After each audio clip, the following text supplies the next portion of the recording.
The Lord be with you. and with your spirit. A reading from the Holy Gospel according to St. John. Glory to you, O Lord.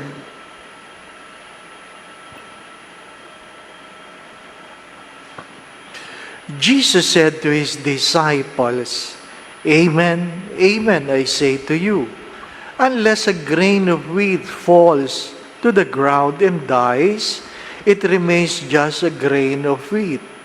But if it dies, it produces much fruit. Whoever loves his life loses it, and whoever hates his life in this world will preserve it for eternal life. Whoever serves me must follow me, and where I am, there also will my servants be. The Father will honor whoever serves me.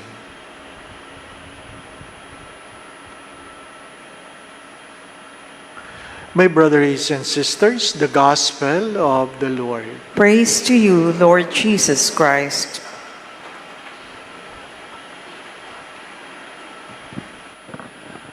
As a baptized Catholic, we all have the obligation to preach the gospel. It is part of our baptismal vow that we have to proclaim our faith.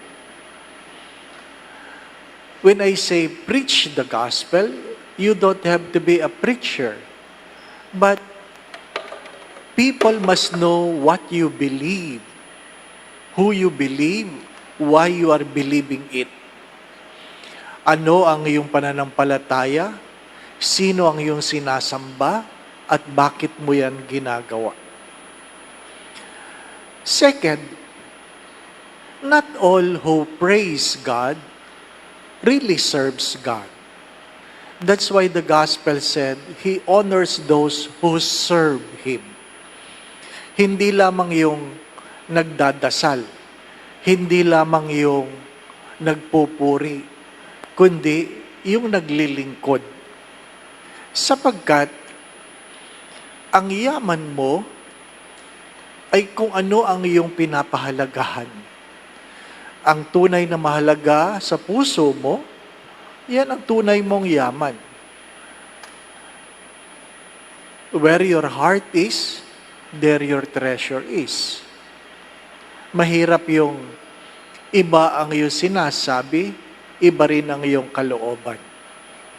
Third, I guess nobody among us who have made a stand with regard to our faith that was really persecuted or killed. Kaya tayo buhay pa. Kasi wala namang tumutuligsa sa atin. Ano po? Wala naman sa inyong pinagbantaan ng buhay. Ha? May death threat ako noon, hindi dahil sa pananampalataya, kundi tinutuligsa ako ang ilang pagkakamali ng lipunan. Mga minamahal na mga kapatid, magandang pagtuunan ng pansin ito. Si Pedro Calungsod ay simpleng tao. Nagsisimba ba siya? Hindi ko alam. Kasama lang siya palagi ng mga pari. Nagpunta ako sa Guam. Tiningnan ko yung lugar kung saan siya pinaslang. Hindi siya kilala doon. Hindi siya kilala. Mayroong mga monumento tungkol sa ibang tao, maliban kay Pedro Calungsod. Bagamat nakalagay doon, Shrine of Pedro Calungsod. Ang nakatayo, si San Lorenzo Ruiz. Diba? Well, magandang pagtuunan ng pansin ito. Ang meron tayong makabagong katikista na sabi nga, pinoproseso ang pagiging santa ay si Caloring, taga-Pasig. Taga-Pasig. Batang-bata ako nung nakilala ko si Caloring, isang katikista. naglalakad ng malayo, naglilingkod sa simbahan, nagtuturo sa mga bata, na ni minsan hindi ko nadinig na nagreklamo. Mga minamahal na mga kapatid, magandang suriin ang ating pang-araw-araw na pamumuhay. Nagagampanan ko ba ang aking tungkulin na ipahayag ang aking pananampalataya? Madali lang magdasal, madali lang magsimba, madali lang maghulog. Pero madalas, pag kumakain ka dyan sa labas, marami sa atin hindi nagdadasal bago kumain. Hindi po ba, Madami sa atin ni hindi nagdadasal bago kumain. Bakit? Nahihiya ang iba sa atin na makita ng ibang tao na tayo ay marunong magdasal. Mga minamahal na mga kapatid, ano sabi?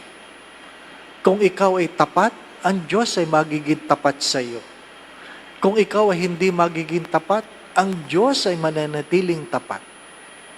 Ngunit kung ikahihiya mo ang Diyos, ikahihiya ka ng Diyos sa Ama. If you are faithful, God will be faithful. If you will be unfaithful, God will remain faithful. But if you deny God before men, then Jesus will deny you before the Father. What prevents us? Us ourselves. What prevents us from proclaiming the faith we believe? It's a good question today.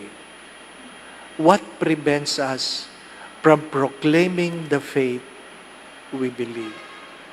Amen.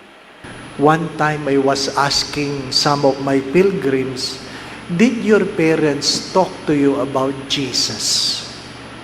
Did your parents talk to you about Jesus? And many of them said, hindi po. Hindi po. Saan mo nakilala ang Diyos? Sariling sikap, Father.